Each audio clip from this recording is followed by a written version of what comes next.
देश की उम्मीदों को सुकून और संतोष देने वाले माननीय प्रधानमंत्री श्री नरेंद्र मोदी जी के शुभागमन से आज की ये गौतम बुद्ध नगर, ये नगरी, इसकी पावन भूमि और भी ज्यादा धन्य और गर्वित हो गई है।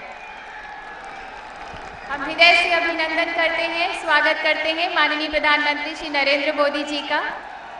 आज ये धरती गर्वित भी है और हर्षित भी है माननीय प्रधानमंत्री जी के शुभागमन से।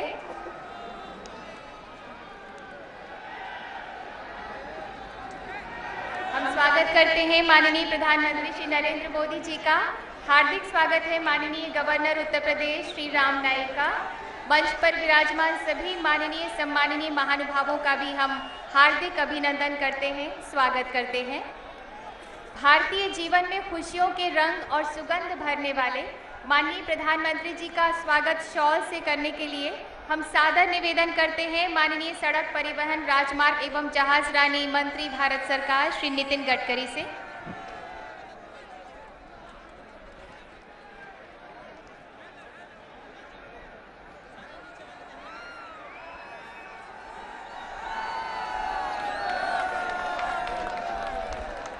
माननीय गवर्नर उत्तर प्रदेश श्री राम नाईक का अभिनंदन शॉल से करने के लिए हमारा अनुरोध है माननीय केंद्रीय सड़क परिवहन एवं राष्ट्रीय राजमार्ग राज्य मंत्री श्री पी राधाकृष्णन से।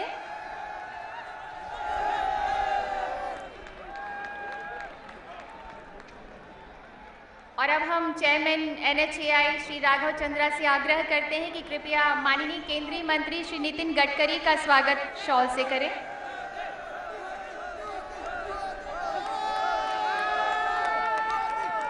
श्री राघव चंद्रा से ही अनुरोध है कि कृपया माननीय केंद्रीय मंत्री श्री हर्षवर्धन का स्वागत शॉल से करें।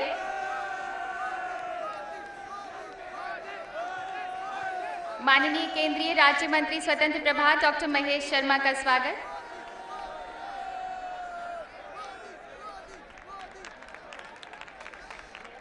माननीय केंद्रीय राज्य मंत्री स्वतंत्र प्रभार एवं राज्य मंत्री जनरल VK सिंह का अभिनंदन शॉल से।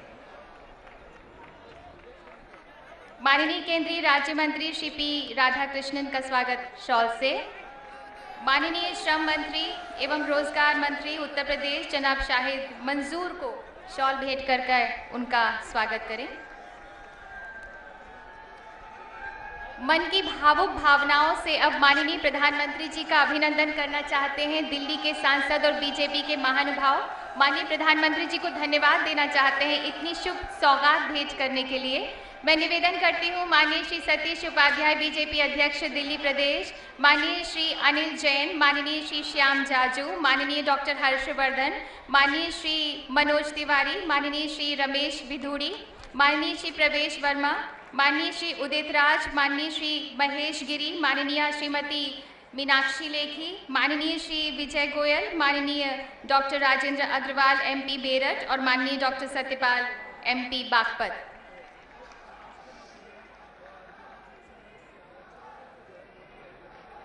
बहुत बहुत धन्यवाद। हाईवेज के सहारे देश की गति को द्रुत करने की माननीय प्रधानमंत्री जी की हर पहल को माननीय सड़क परिवहन एवं राजमार्ग एवं जहाजरानी मंत्री भारत सरकार श्री नितिन गडकरी ने पूर्ण श्रद्धा और कर्मठता से इस पहल को हमेशा आगे बढ़ाया है। हमारी विनम्र अनुनय है माननीय श्री नितिन गडकरी जी से कि कृपया स्वागत स्वरूप अपने उद्गार व्यक्त करें।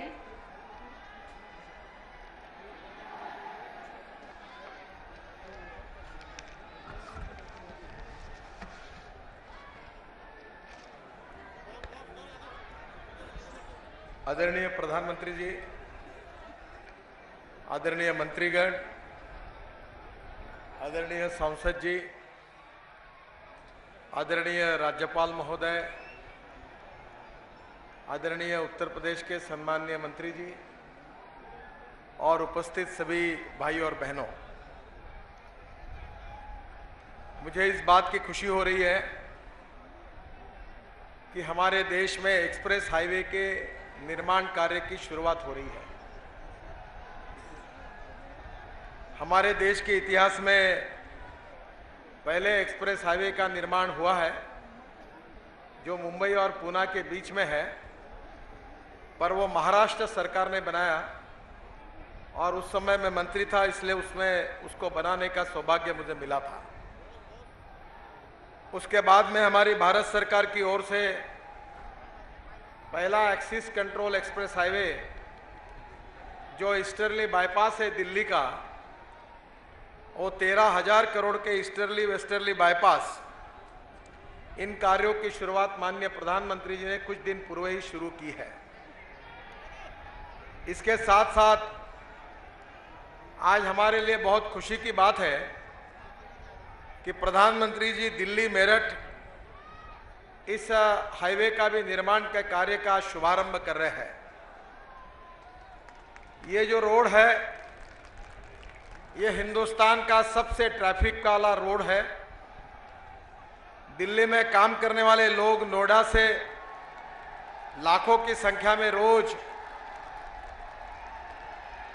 दिल्ली के लिए आते हैं और आते समय रोज आने के लिए 2 घंटे और जाने के लिए 2 घंटे का समय लगता है। पर मुझे इस बात की खुशी है कि इस रोड को, इसका निर्माण कार्य पूरा होने के बाद सुबह के 2 घंटे और शाम के 2 घंटे लोगों के बचने वाले हैं।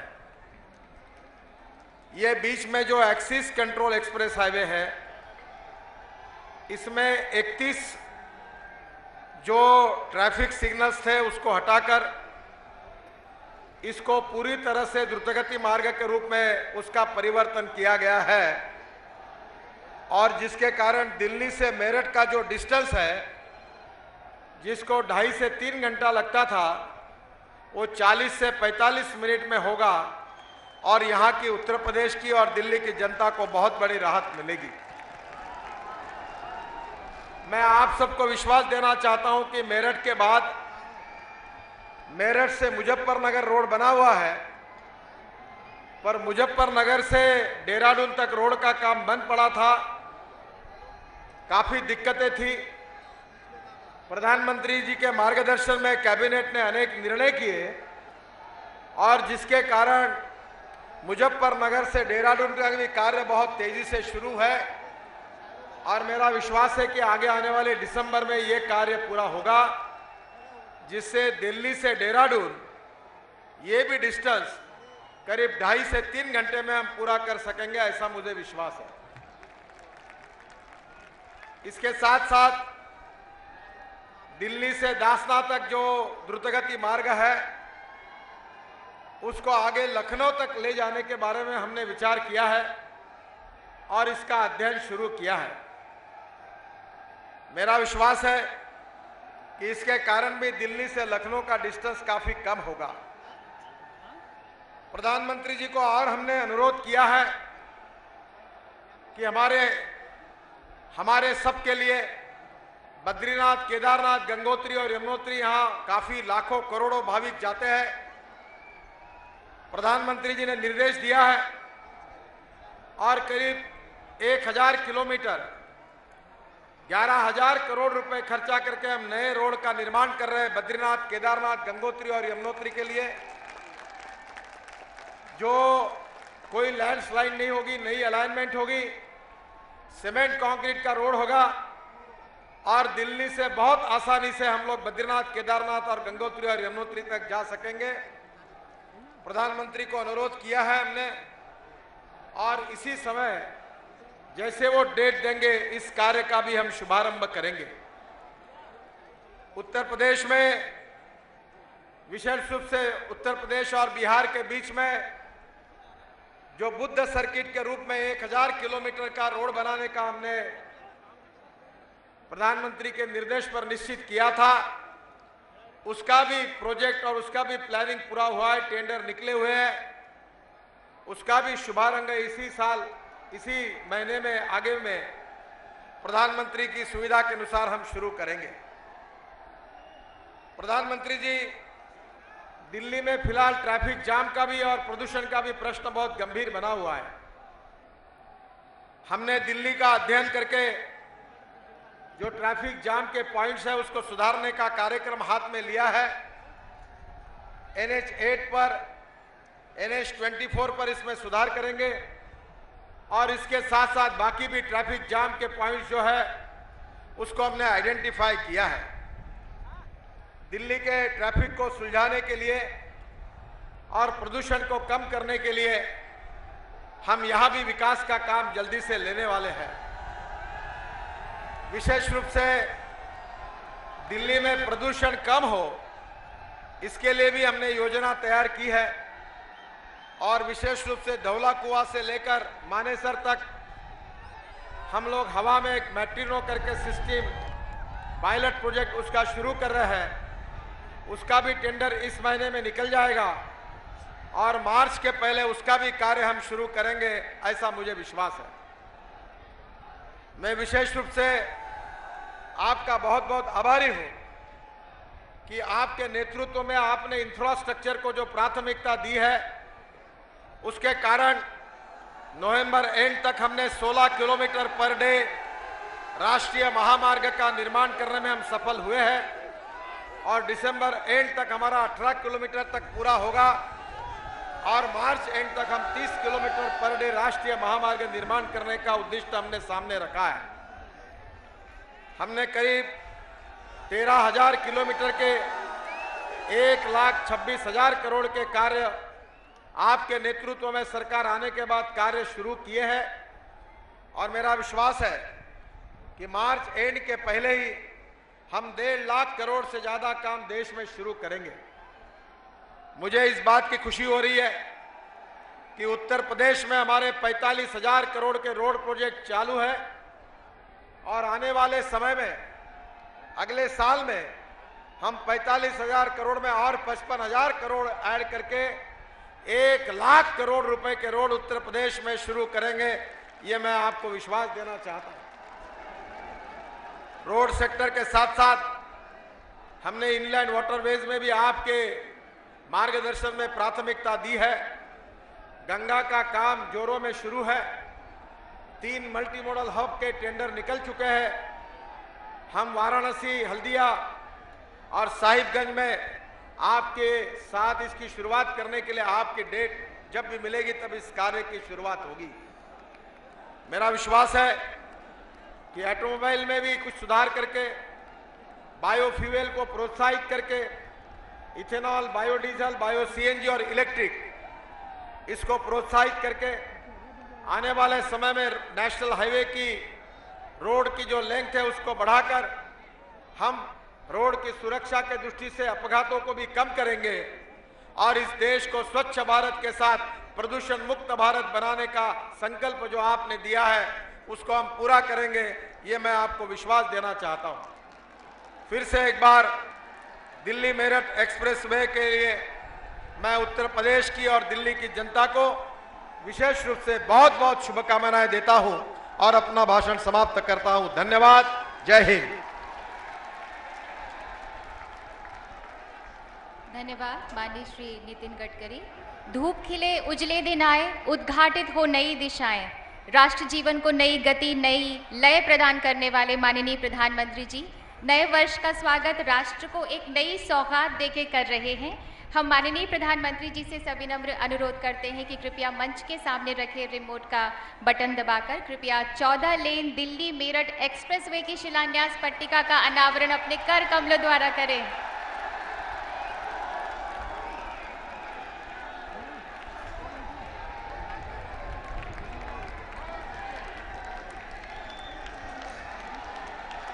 जी हाँ, ये माननीय प्रधानमंत्री जी के कर कमलों द्वारा शुभारंभ किया गया 14 लेन दिल्ली मेरठ एक्सप्रेसवे की शिलान्यास पट्टिका का अनावरण माननीय प्रधानमंत्री जी ने किया। तो अब रास्ता होगा सुगम और मंजिल होगी आसान। यातायात में आएगी तेजी, यात्रा में आएगी सुरक्षा, ईंधन की भी होगी बचत, जो जनहित भी है और देश हित भी।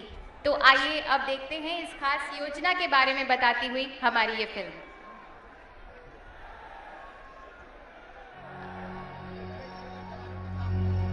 राष्ट्रीय राजधानी क्षेत्र में 7,560 करोड़ रुपए की लागत से बनाई जाने वाले 75 किलोमीटर लंबी एक्सप्रेसवे एवं 22 किलोमीटर लंबा राष्ट्रीय राजमार्ग संख्या 24 परियोजना के शिलान्यास समारोह में आपका बहुत बहुत स्वागत है। दिल्ली देश की राजधानी है। आजकल प्रदूषण एवं जाम एक प्रमुख समस्या बन गई है। इसको दूर करने के लिए भारत सरकार कई उपाय कर रही है। इस कड़ी में हाल ही में नवंबर माह में माननीय प्रधानमंत्री द्वारा eastern peripheral expressway, western peripheral expressway एवं मुकरबा चौक से पानीपत का शिलान्यास किया गया था। पश्चिमी उत्तर प्रदेश के शहर देहरादून, बरेली, हापुड़, धार्मिक नगरी हरिद्वार, ऋषिकेश आदि शहरों से लगभग 5 लाख लोग प्रतिदिन राष्ट्रीय राजमार्ग 58 एवं 24 से दिल्ली में आवागमन करते हैं। दोनों सड़कों की वर्तमान हालत ऐसी है कि इन 5 लाख राहगीरों को संभाल नहीं पाती है, जिससे सड़कें जाम रहती हैं।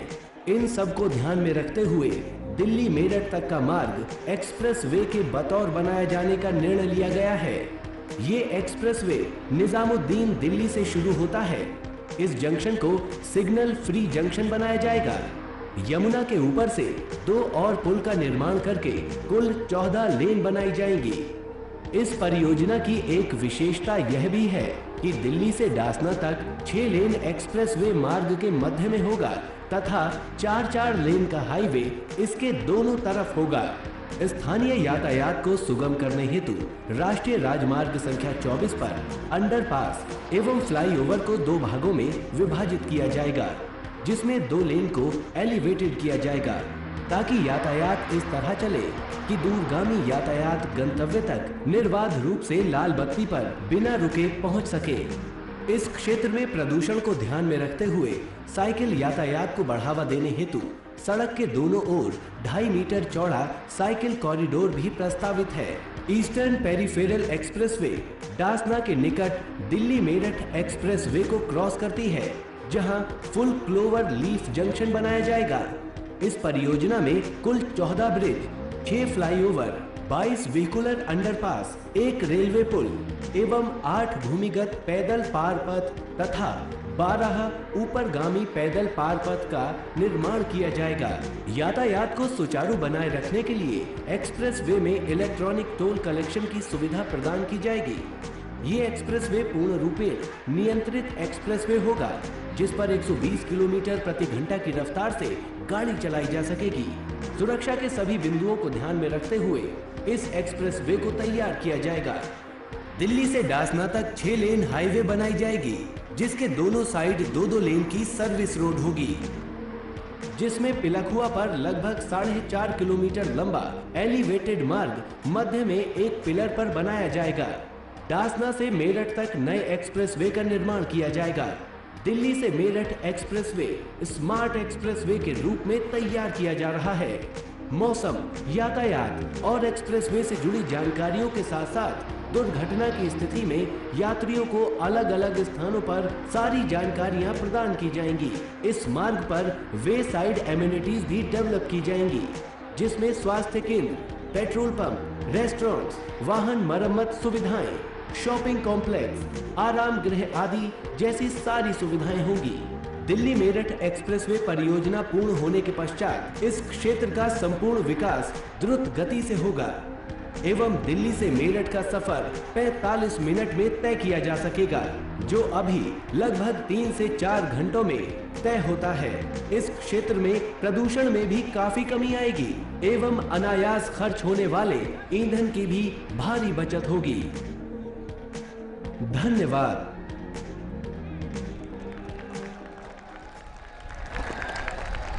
राजमार्गों से देश के कोने कोने को जोड़कर जन जन को देश की विकास यात्रा में सम्मिलित करने की माननीय प्रधानमंत्री जी की अभिलाषा यही बताती है कि माननीय प्रधानमंत्री जी के अद्भुत नेतृत्व में राष्ट्र चहुमुखी विकास कर पूर्ण विकसित भारत बनने का रोड मैप अब तैयार कर चुका है। लोकहित की योजनाओं के प्रणेता, इन योजनाओं से जन जन से जुड़ने वाले जनप्रिय जननायक माननीय प्रधानमंत्री जी से अब हमारी विनती है कि कृपया अपने अमृत विचारों से हम सबको संबोधित करें।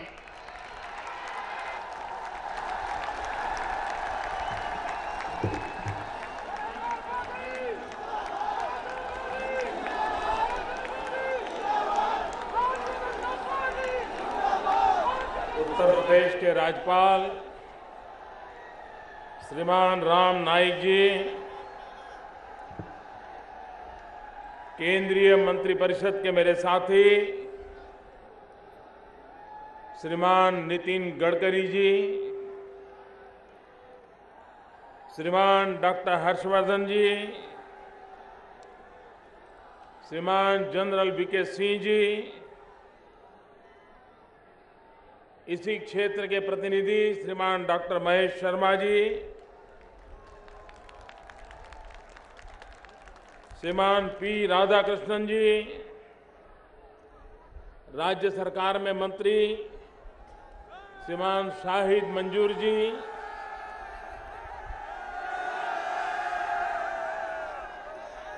दिल्ली के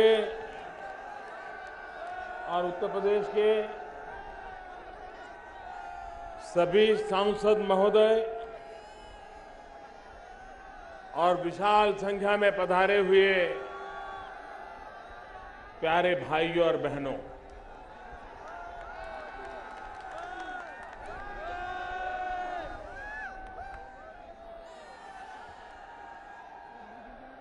(1857) के स्वातंत्र संग्राम में मेरठ को विशेष रूप से याद किया जाता है। 1857 के स्वातंत्र संग्राम में मेरठ ने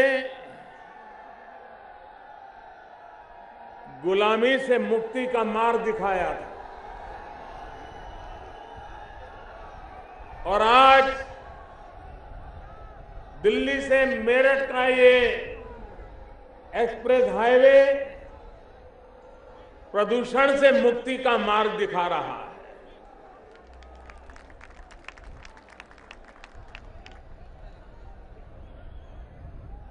बदलते हुए वक्त में रफ्तार रुकने वाली नहीं है और रफ्तार की गति भी रुकने वाली नहीं है।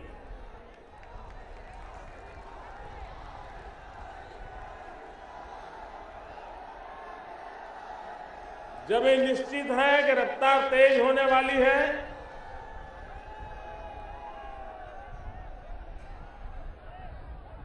तो इंफ्रास्ट्रक्चर भी उसी रफ्तार के अनुकूल बनाना आवश्यक हो जाता है।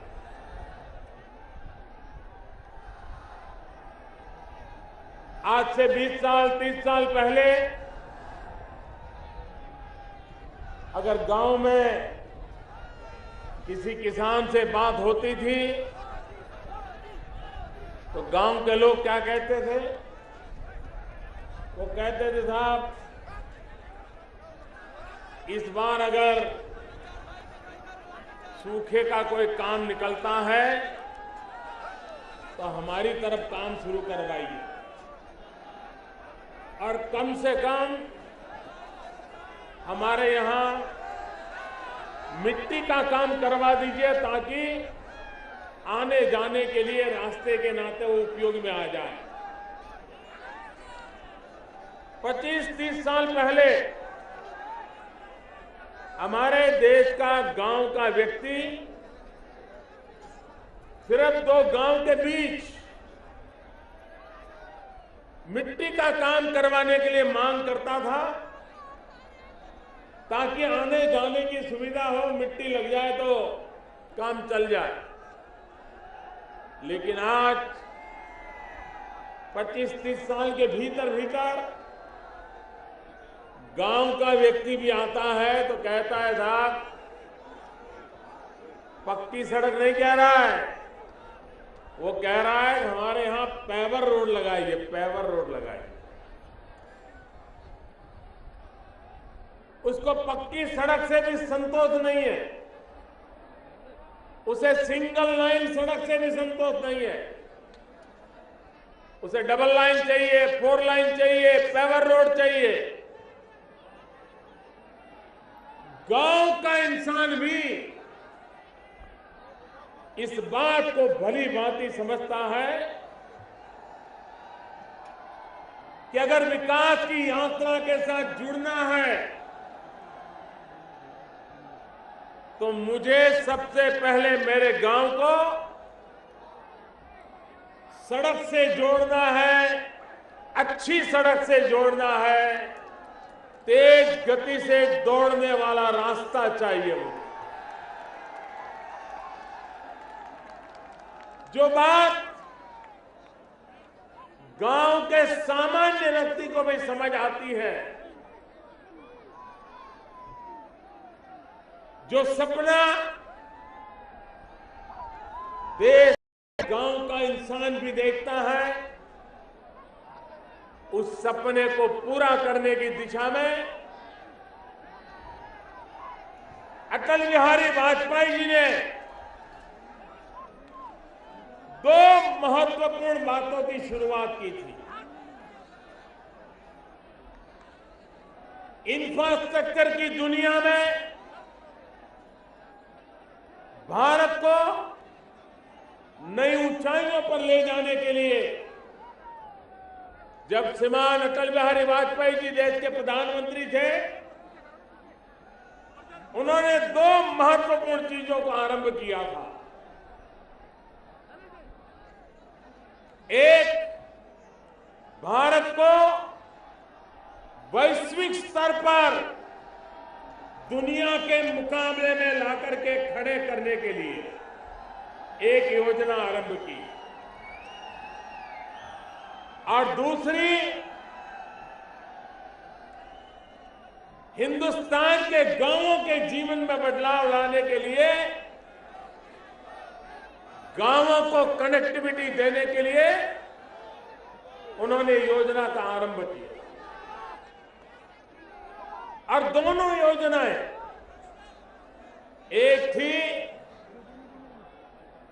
स्वर्णिम चतुर्भुज एक्सप्रेस हाईवे, पूरब से पश्चिम, उत्तर से दक्षिण हिंदुस्तान को एक ही ताकत वाला, एक ही क्वालिटी वाला, तेज गति से ले जाने वाला रास्ता बनाने का अभियान चलाया। और आज हिंदुस्तान गर्व से कह सकता है कि भारत के पूरब से पश्चिम को जोड़ने का काम, उत्तर से दक्षिण को जोड़ने का काम वाजपेयी जी की स्वर्णिम चतुर्भुज योजना के कारण हिंदुस्तान की पहचान दुनिया के समृद्ध देशों के बराबरी में लाकर के रख दिया। दूसरी तरफ, एक तरफ वाजपेयी जी हिंदुस्तान को वैश्विक स्तर पर देखना चाहते थे, तो दूसरी तरफ हिंदुस्तान के गांव की भी चिंता करना चाहते थे। और इसलिए उन्होंने दूसरी बड़ी योजना बनाई। वो दूसरी बड़ी योजना थी प्रधानमंत्री ग्राम सड़क योजना। उस प्रधानमंत्री ग्राम सड़क योजना से हिंदुस्तान के उन गांवों को पक्की सड़क से जोड़ा जाए, ताकि गांव भी गति से आगे बढ़े और स्वर्णिम चतुष्क के द्वारा विश्व की बराबरी करने की क्षमता पाए। इंफ्रास्ट्रक्चर की दुनिया में वाजपेयी जी की सरकार ने ये जो दो अहम बातें हमारे सामने रखी, आज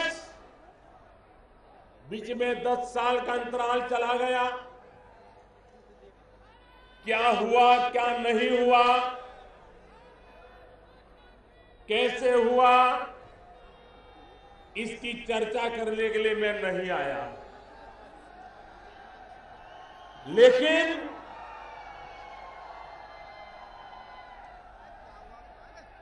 जो गति वाजपेयी जी ने दी थी, उस गति को आगे बढ़ाना, देश को इंफ्रास्ट्रक्चर की नई ऊंचाइयों पर ले जाना,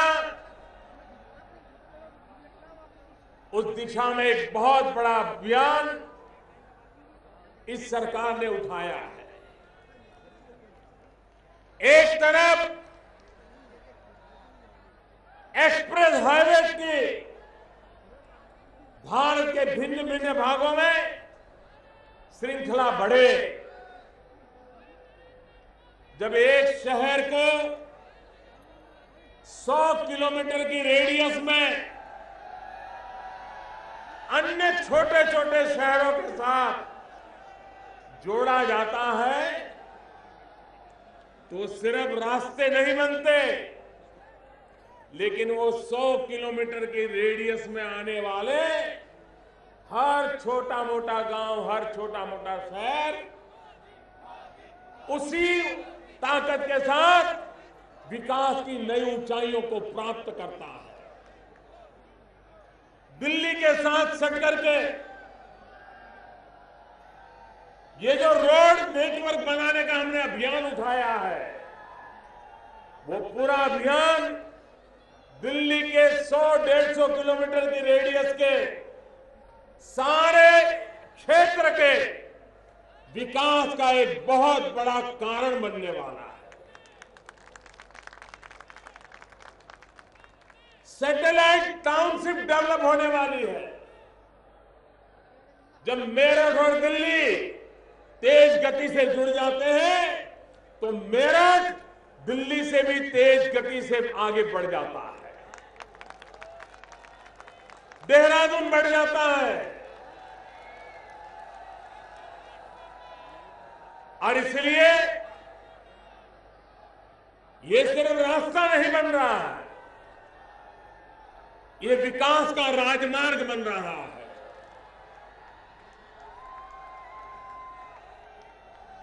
पश्चिमी उत्तर प्रदेश के विकास में ये योजनाएं बहुत बड़ी ताकत के रूप में उभर करके आने वाली है। अभी नीतीश जी बता रहे थे, जो केदारनाथ में भयंकर आपत्ति आई, देश और विदेश के यात्री बेमौत मर गए।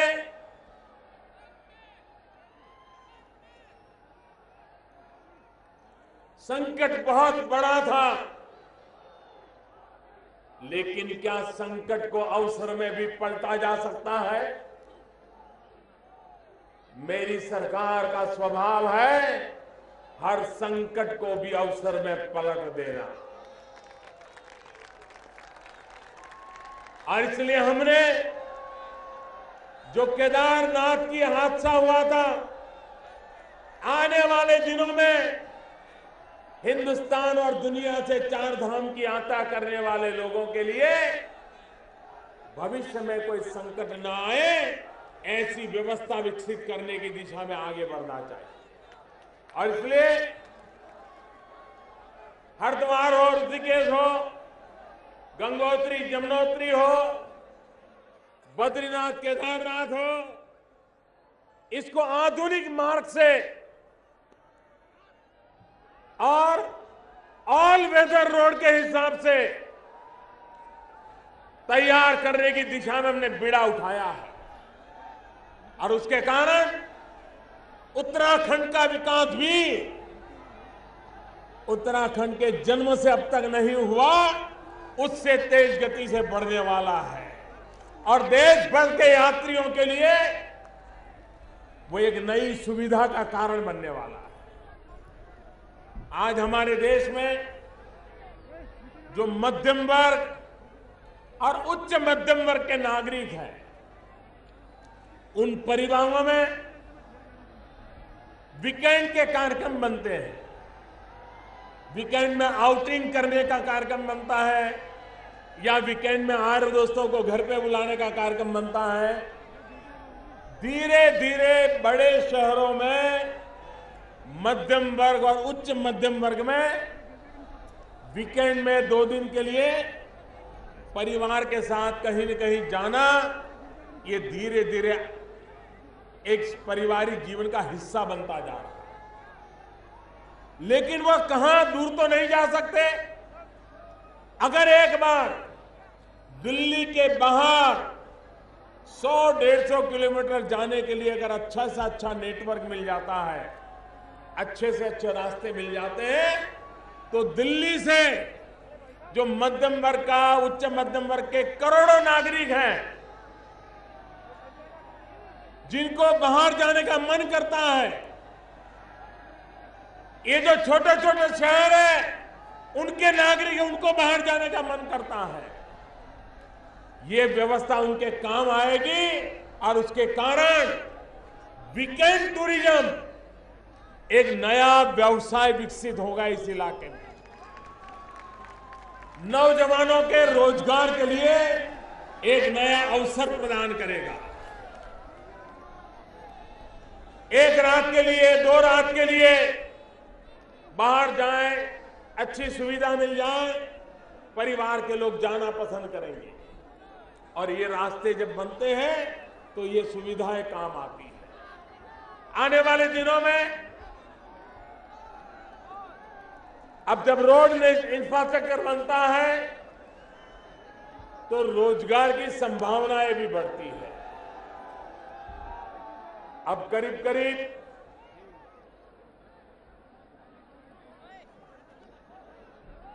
6,000 करोड़ का ये प्रोजेक्ट बनेगा, 8,000 करोड़, 7,500 करोड़। अब ये 7,500 करोड़ का जब प्रोजेक्ट लगता है तो इसमें कितने हजारों लोगों को काम मिलता है। उन हजारों लोगों के लिए कोई चाय की दुकान चलेगी, कोई भोजन का ठेका चलेगा, कितने लोगों को रोजगार मिलता है। जब ये रोड बनता है तो 7,500 करोड़ में से अधिकतम पैसा रोजगारी में जाता है, जो उत्तर प्रदेश के गरीब लोगों को ये रोजगार का अवसर प्रदान करता है। मशीन में या मटेरियल में उतना रुपया नहीं लगता है जितना कि मजदूरी में लगता है। और इसलिए जब इंफ्रास्ट्रक्चर के काम निकलते हैं वो रोजगार के अवसर पैदा करते हैं, और जब रोजगार के अवसर पैदा करते हैं तब गांव के गरीब की खरीद शक्ति को बढ़ावा देते हैं, उसके परचेजिंग पावर को बढ़ावा देते हैं। और जब परचेजिंग पावर गांव के व्यक्ति का बढ़ता है, गरीब का परचेजिंग पावर बढ़ता है, तो हिंदुस्तान की अर्थव्यवस्था नई ऊंचाइयों को पार करती है, नई ताकत को पार करती है। और इसलिए हमारी सरकार जो भी योजनाएं लेकर के चल रही है, वो योजनाएं आखिर में गरीब से गरीब व्यक्ति के काम आए, उसको रोजगार दे, उस पर ध्यान केंद्रित करती है। एक तरफ जैसे हमने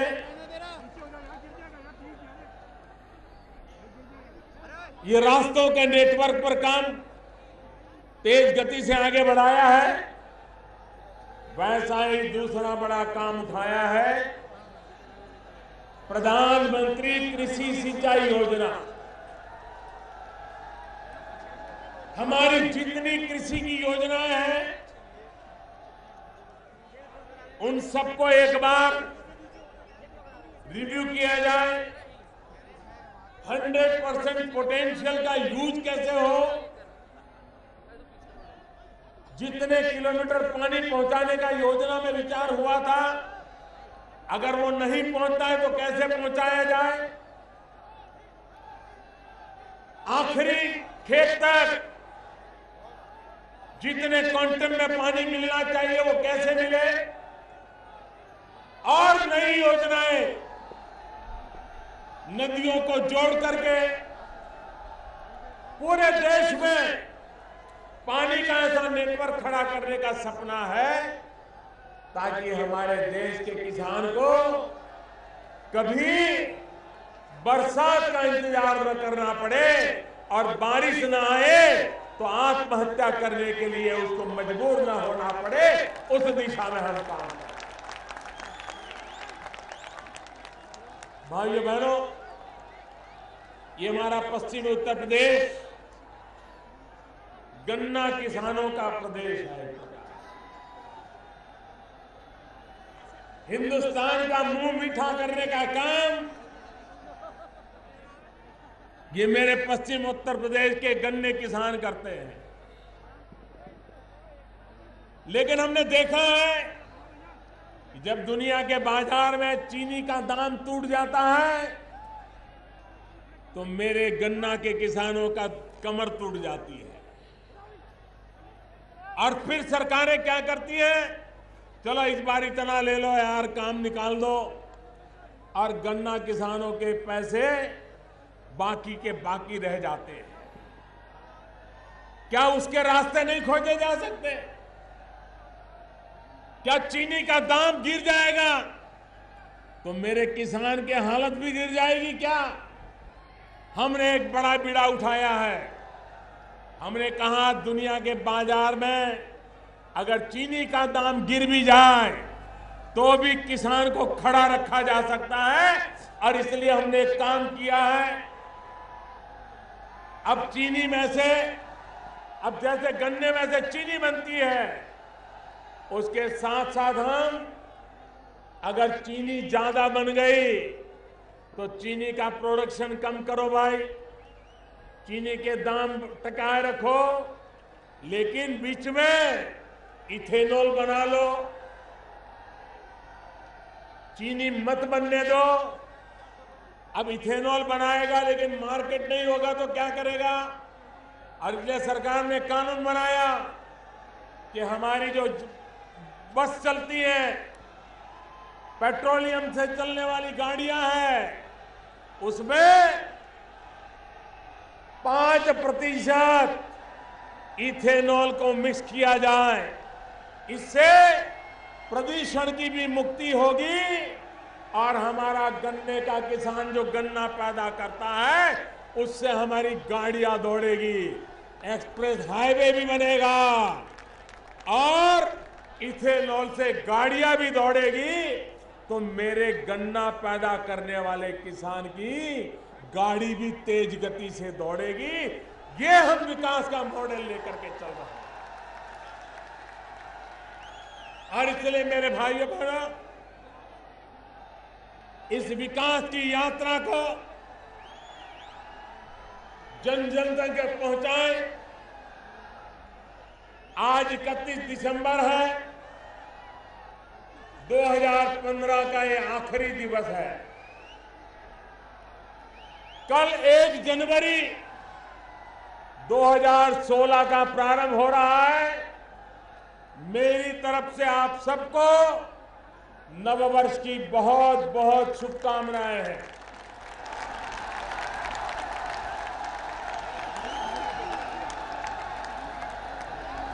इस देश के नौजवानों को नववर्ष में एक अद्भुत तोहफा हम देने जा रहे हैं, एक अद्भुत सौगात देने जा रहे हैं। वो ऐसी सौगात है जो मेरे नौजवान को भ्रष्टाचार से मुक्ति दिलाती है। वो ऐसी सौगात है जो मेरे देश के नौजवान को किसी के आश्रित बनने के लिए मजबूर करने से मुक्ति दिलाती है। सरकार ने फैसला किया है, जो फैसला कल लागू हो जाएगा, वो फैसला ये है कि तीसरे और चौथी श्रेणी में सरकारी नौकरी के लिए इंटरव्यू लिए जाते हैं। और हम जानते हैं इंटरव्यू का मतलब ही है सिफारिश। इंटरव्यू का मतलब ही है कि किसी बड़े व्यक्ति का कुर्ता पकड़ करके पहुंचना, और जो हक है वो हकदार बेचारा हक से वंचित रह जाता है। और इसलिए सरकार का फैसला है, कल 1 जनवरी 2016 आपको नववर्ष की सौगात है कि अब श्रेणी 3 और 4 में इंटरव्यू नहीं किया जाए। टेक्नोलॉजी के द्वारा मेरिट के आधार पर विधवा मां का बेटा होगा, अगर उसका हक बनता है उसके घर में नौकरी का ऑर्डर आ जाए। भ्रष्टाचार के खिलाफ लड़ाई का एक बहुत अहम कदम हमने उठाया है। नौजवानों को रोजगार में ये जो दिक्कतें आती हैं उससे मुक्ति दिलाने का हमारा प्रयास है। सभी राज्य सरकारें ये इंटरव्यू का परंपरा खत्म कीजिए और मेरिट के आधार पर नौजवानों को रोजगार दें।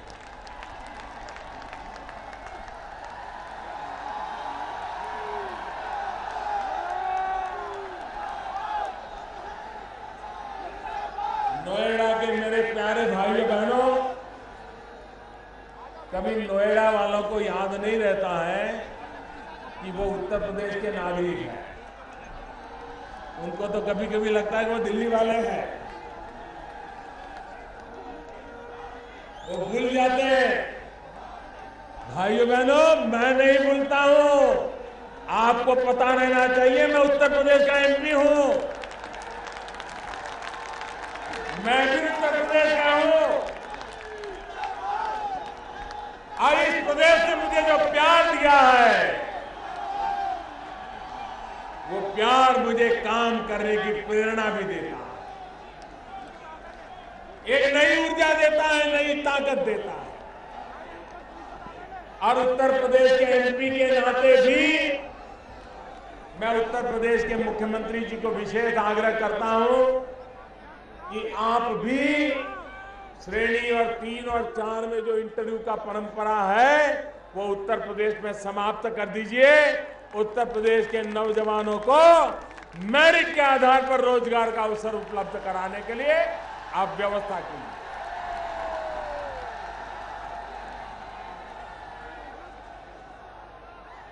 भाइयों बहनों,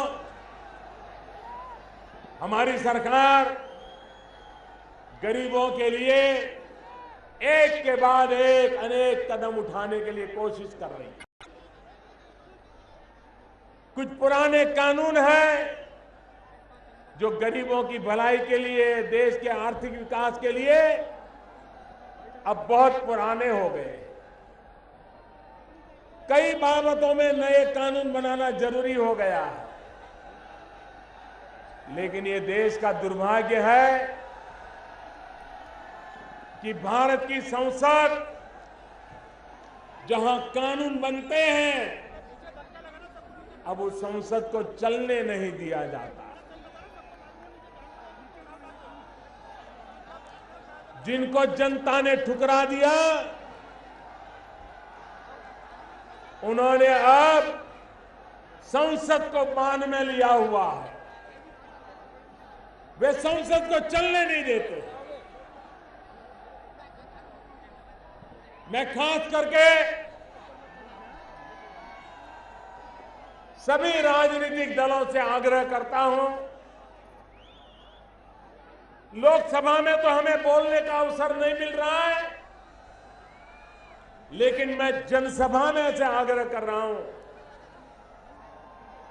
कि देश की जनता ने हमें संसद में चर्चा करने के लिए भेजा है, विचार विमर्श करने के लिए भेजा है, डिबेट करने के लिए भेजा है, मिल बांट करके निर्णय करने के लिए भेजा है। हमारी जिम्मेवारी है जनता ने हमें जिस काम के लिए भेजा है उसको प्राथमिकता देना, उसको पूरा करना। विशेष करके उनकी जिम्मेवारी ज्यादा है जिन्होंने 50-60 साल तक इस देश पर राज किया। सरकार क्या होती है, संसद क्या होती है, संसद में काम होना कितना जरूरी होता है, वे हमसे भी ज्यादा उनको पता है जिन्होंने 50-60 साल तक देश में सरकारें चलाई हैं, दर्जनों प्रधानमंत्री दिए हैं। उनकी विशेष जिम्मेवारी है कि अपने राजनीतिक कारणों को देश को आगे बढ़ने में बीच में न लाए। संसद को चलने की जिम्मेवारी उनकी भी उतनी ही ज्यादा है, क्योंकि 60 साल तक इस देश ने उनको सरकार बनाने का अवसर दिया। जिनको अभी तक अवसर नहीं मिला है, उसका गुस्सा हम समझ सकते हैं। जिनको मौका नहीं मिला है, उसकी नाराजगी हम समझ सकते हैं। लेकिन जिन्होंने 60 साल तक देश में हर प्रकार की सत्ता का उपभोग किया है, उनको संसद को बर्बाद करने का अधिकार नहीं है, संसद को रोकने का अधिकार नहीं है। आज 2015 समाप्त हो रही है। मैं विशेष करके उनसे आग्रह करता हूं कि कल 1 जनवरी नई साल है।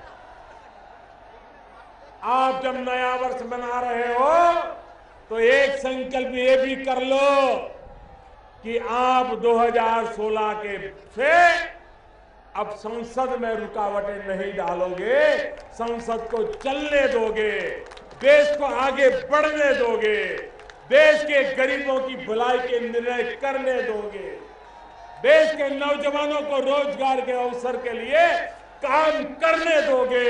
ये अगर हम संकल्प करेंगे तो देश नई ऊंचाइयों को प्राप्त करेगा। मैं फिर एक बार आप सबका हृदय से अभिनंदन करता हूं। और ये रोड पश्चिम उत्तर प्रदेश की विकास की एक नई गाथा को आरंभ कर रहा है। मैं उत्तर प्रदेश के नागरिकों को भी शुभकामनाएं देता हूं।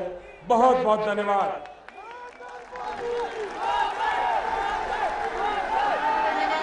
प्रधानमंत्री जी, नववर्ष की सुखद सौगात देने के लिए, मंगलमय सौगात देने के लिए और इस कार्यक्रम की यादें माननीय प्रधानमंत्री जी के हृदय में चिरस्थायी रहें, इसके लिए हम उन्हें स्मृति चिन्ह भेंट करना चाहते हैं। हम आग्रह करते हैं माननीय श्री पी राधाकृष्णन से कि कृपया माननीय प्रधानमंत्री जी को स्मृति चिन्ह प्रदान करें।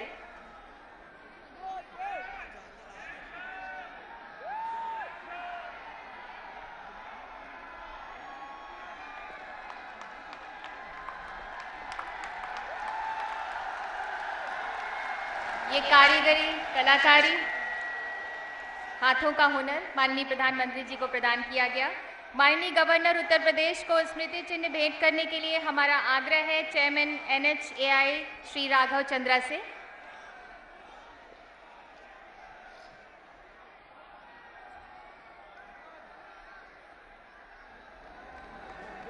और अब हम आमंत्रित करते हैं माननीय राज्य मंत्री सड़क परिवहन एवं राजमार्ग मंत्रालय भारत सरकार श्री पी राधाकृष्णन को कि कृपया आभार प्रकट करें। भारत के लोकप्रिय प्रधानमंत्री माननीय श्री नरेंद्र मोदी जी, महामहिम राज्यपाल उत्तर प्रदेश श्री राम नाईक जी, श्री नितिन गडकरी जी, केंद्रीय मंत्री सड़क परिवहन, केंद्रीय और राज्य मंत्रीगण, संसद के सम्मानित सदस्यगण और इस मंच पर उपस्थित अधिकारीगण और सम्मानित अतिथिगण, प्रिंट एवं इलेक्ट्रॉनिक मीडिया के सदस्यगण, देवी और सज्जनों, माननीय प्रधानमंत्री जी के कुशल नेतृत्व और योग्य मार्गदर्शन में राष्ट्रीय राजमार्ग के इतिहास में एक और मुख्य उपलब्धि है, जिनके द्वारा आज इस dream project Delhi Meerut expressway का शिलान्यास किया गया है। आज मेरा सौभाग्य है कि मैं माननीय प्रधानमंत्री श्री नरेंद्र मोदी जी को हार्दिक धन्यवाद दे रहा हूं, जिन्होंने इस ड्रीम प्रोजेक्ट का शिलान्यास करने के लिए अपना कीमती समय दिया। मैं महामहिम राज्यपाल उत्तर प्रदेश को को भी धन्यवाद देता हूं, जिन्होंने इस समारोह की शोभा बढ़ाई। मैं अपने वरिष्ठ सहयोगी श्री नितिन गडकरी जी को भी धन्यवाद देना चाहता हूं, जिनके नवीन विचारों के कारण सड़क परिवहन और राजमार्ग मंत्रालय अधिक जीवन और परिणाम हो रहा है। श्री शाहिद मंसूर जी, लेबर एंड एम्प्लॉयमेंट मंत्री उत्तर प्रदेश सरकार को भी उनकी उपस्थिति के लिए धन्यवाद देता हूं। मैं मंत्रिमंडल के सहयोग डॉक्टर हर्षवर्धन जी, डॉक्टर महेश शर्मा जी और श्री वीके सिंह जी, संसद के सम्मानित सदस्यों डॉक्टर सत्यपाल सिंह जी, श्री राजेंद्र अग्रवाल जी और श्री महेश गिरी जी, सचिव सड़क परिवहन और राजमार्ग मंत्रालय एवं अध्यक्ष भारतीय राष्ट्रीय राजमार्ग प्राधिकरण को भी हार्दिक धन्यवाद देता हूं। अंत में इस परियोजना से जुड़ा हुए सभी अधिकारियों को भी धन्यवाद देता हूं। मैं इस कार्यक्रम में आए हुए सबको धन्यवाद देता हूं।